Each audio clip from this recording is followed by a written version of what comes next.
Hi, this is Lawyer Dan with today's episode of Legal Scrubs, where I talk about business tips for small businesses, entrepreneurs, and healthcare professionals.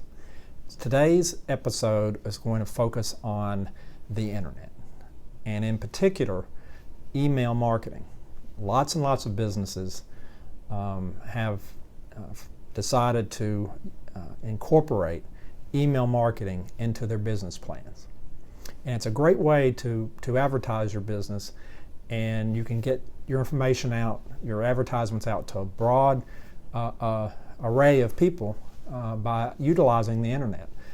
But there is a federal statute that you need to be aware of called CAN-SPAM, the CAN-SPAM Act, which has been in effect for a number of years.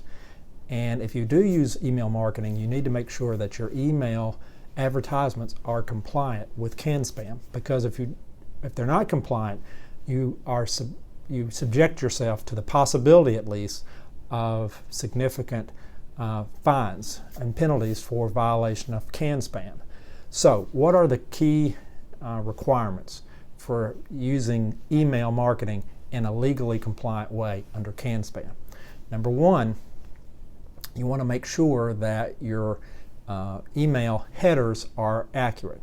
And this is not typically a problem if you're sending it, if the email is coming from you or from your company, and it identifies that to your recipient, and it identifies your recipient correctly, that shouldn't be a problem. So that's one requirement. The second requirement is that your subject line needs to be accurate and correct and not misleading.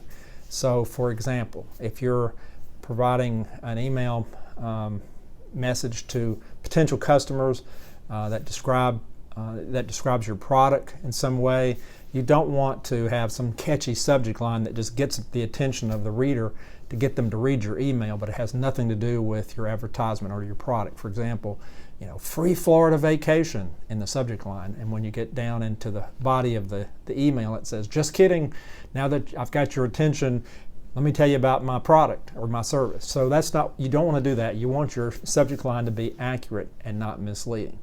Third, you need to provide a physical address for where your business is located, where an actual legal address for your company needs to be somewhere in the email, so that your recipients who read the email know where you are located physically.